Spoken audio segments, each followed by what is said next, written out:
Okay, so this is a continuation of our factoring lesson. This is going to kind of finish up the delta math.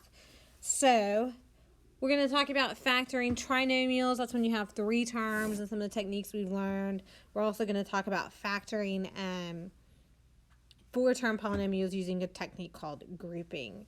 So you'll have several delta math assignments to work on this. Aim to get about 70 to 80% of that delta math complete if possible. So let's talk about trinomials. So trinomials are polynomials that have three terms. And these are the ones where we have a couple of different techniques with which to factor. And it kind of depends on what you have to start with. So the first thing you should always do when you factor, no matter what, is look for a greatest common factor. So on number 15, we have n to the fourth plus 2n squared minus 24. There is no GCF there.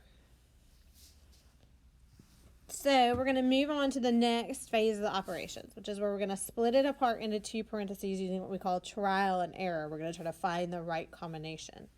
So we are looking for, first of all, n to the fourth. How could you split that apart? And that would split into n squared and n squared. So that's where this first part comes from. Okay? Then we have to figure out how to get 24. So we need factors of 24, so things that multiply together to get negative 24 actually, and that add up to 2. So you need them to multiply to get to the end and add to get to the middle. I know to get a negative I need a minus and a plus. And to get 24, it's going to be 4 and 6. And the 4 is going to be negative. The 6 is going to be positive because 6 plus negative 4 is positive 2. Okay, so that's my first step of factoring. Then I need to figure out how to break it apart even further. N squared minus 4 is perfect squares separated by a negative, so we're going to have to factor again. And that becomes n plus 2, n minus 2. Okay, n squared plus 6 stays the same because it's not perfect squares. All right, so let's look at number 16. Same kind of deal. First thing you look for is a GCF. And we have one, it is W, because they all have that in common. So I'm going to take out a W, and I get W squared plus W minus 20. And I can do that because that letter appears in all three terms. Then I'm going to try to figure out what can I multiply to get negative 20 that adds up to 1. So I got this W out here. To make W squared, I split them into two W's. I'm going to have a plus and a minus, because in order to get a negative 20, I need one of each. And I need a positive 5 and a negative 4. Because 5 times negative 4 is negative 20, and 5 plus negative 4 is positive 1. And if I multiply that back out, so I would distribute the parentheses and get this, and then multiply everything by W and get what I started with. Okay. Sometimes your GCF takes the shape of a number. Number 17 is an example of that. So number 17, we actually are going to take out a GCF of 2a. Because I can divide all these numbers by 2 and they all have a letter A. So this is going to be a squared plus 19a plus 34. Okay, and I just divided everything by 2. Once you factor out the GCF, it's going to stay out in front and you're not going to change it. It's going to be there. And then I'm going to make my two parentheses. So a squared becomes a and a. All my signs are positive, so that means my signs down here are going to be positive. And then I need to multiply to get 34 and add to 19. And that is going to be 17 and 2. Because 17 times 2 is 34, and 17 plus 2 is 19. So that's both things. Okay, so number 18, same kind of deal. You're going to factor out a GCF. In this case, they all have the letter X in common. You're going to factor out an X.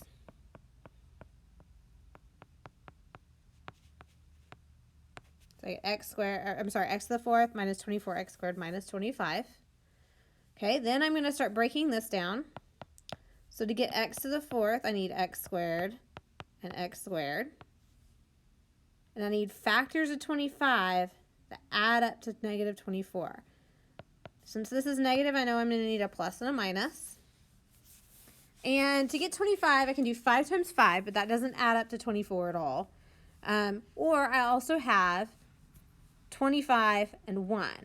And it's actually going to be positive 1 and negative 25. Okay? Now here's this one again, has perfect squares separated by a negative, so this one needs to factor further. So x squared plus 1, you can never factor perfect squares separated by a positive. That one's stuck. This one we can factor again into x plus 5, x minus 5. And that's your final answer. That's what's called fully factored form. You break it down as much as you possibly can. Okay. Let's now look at numbers 19 and 20. So 19 and 20, you'll notice that we don't start off with a 1 in front of the first number. And on 19, there's no GCF. So on 19, we start out with 3x to the fourth plus 14x squared minus 5. Well, I can't divide the 3 out because it doesn't go into all the other numbers. Like I can't divide 14 by 3, I can't divide 5 by 3. So I have to do a technique called slide and divide, if you remember this. So the first thing you're going to do is you're going to take that 3 and you're going to multiply it by the 5 on the end. So you get x to the fourth plus 14x squared minus 15. Okay? Then I factor this apart, so I look for factors of 15 that add up, factors of negative 15 that add up to positive 14. So I'm going to have x squared plus 15, and I'm going to have x squared minus 1. Okay? Then, because I multiply by 3 in order to get this point, I have to divide the 3 back out. So I'm going to do that. 15 does divide by 3, so that one becomes x squared. 15 does divide by 3, so that one becomes x squared plus 5. 1/3, I can't divide that, so I take that denominator and I put it back in front. So I have 3x squared minus 1. And if I distribute it back out, 3x squared times x squared gives me 3x to the fourth that I started with. This would be plus 15 minus 1 to get 14, and then 5 times negative 1 would be negative 5. You should always check on your factoring, check your work to make sure it multiplies back out.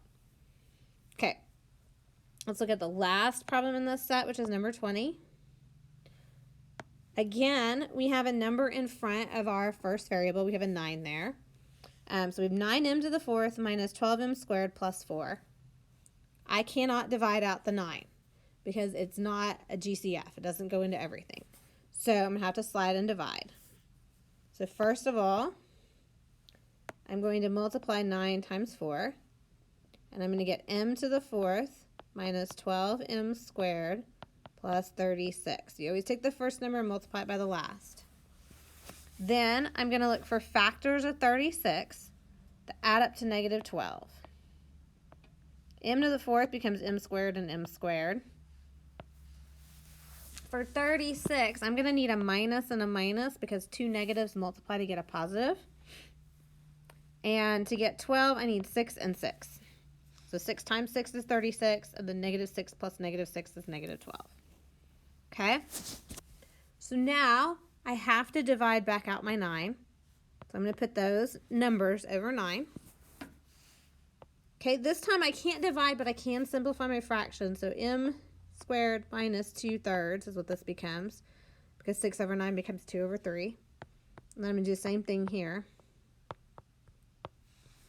Okay, and then I need to fix my parentheses, so I need to fix my fraction. So I put the 3 back in front, so it becomes 3m squared minus 2. And then 3m squared minus 2. So this one, my two factors were actually identical. I didn't know that up here, but I found that out down here. Okay, so that's when you have 3 terms. We practiced that a fair amount. What we're adding to the process here is just this idea of having to factor further sometimes. And then instead of it breaking into x and x, it might break into x squared and x squared. So if you have x to the fourth, it would split into x squared and x squared. And then always make sure you look for a GCF. Okay, so now let's look at what do you do if you have 4 terms? Okay? Because when it comes to factoring, the number of terms you have is really important for figuring out your technique and what you need to do. So if we have 4 terms, we're going to use a technique called grouping. And what we're going to do is basically we're going to factor the GCF out of 2 groups. And we're always going to split our groups into 2 terms and 2 terms, like split it into 2 and 2. So, step 1 says group the first 2 terms together and the last 2 terms together. So like these 2 and these 2. Okay? So like x cubed minus x squared, or sorry, x cubed plus x squared, and then negative 4x minus 4 groups together. Excuse me. Then you're going to factor out the GCF for each group. So for this first group, you can take an x squared out, and you get x plus 1. For the second group, they have a 4 in common, but we're going to factor out a minus 4. And the reason why we want to take out the minus is because what you're trying to do when you factor by grouping is you're trying to make your 2 parentheses match each other. Okay? So if I just factor out a positive 4, I get a negative x minus 1, and this doesn't match. But if I can bring out the negative, then I can change these signs, and the 2 parentheses match. Okay? So then step 3 says factor the common binomial. The common binomial is your matching parentheses. So you're going to take that matching parentheses and you're going to write it down once, x plus 1. And then the second parentheses gets the other pieces, the x squared minus 4. Okay, so you're going to take whatever you have in the parentheses that matches, and you're going to write it down one time in the front. And then you're going to take the other parts that you didn't have in parentheses, and you're going to put them in a second set of parentheses afterwards. Okay, so let's look at a few examples. So 21 says x to the third minus x squared plus 9x minus 9. So we're going to group these 2 and these 2. So x cubed minus x squared, I can take it. Okay, so the x cubed minus x squared, I can take an x squared out, and I have x minus 1 inside. So I just factored the GCF for that group. These 2, 9x minus 9, have a 9 in common. And I divide that out, I get x minus 1 in my parentheses as well. So now my parentheses match each other. These 2 are identical. So I'm going to take that and I'm going to write it down. That's what we call our common binomial factor. So you're going to write that down first. And then in your second parentheses, you're going to write x squared from here and then plus 9 from here. Okay? So this is always the matching parentheses. Write that down first. And then make another parentheses and put the other 2 pieces in that second parentheses. All right, so let's look at number 22.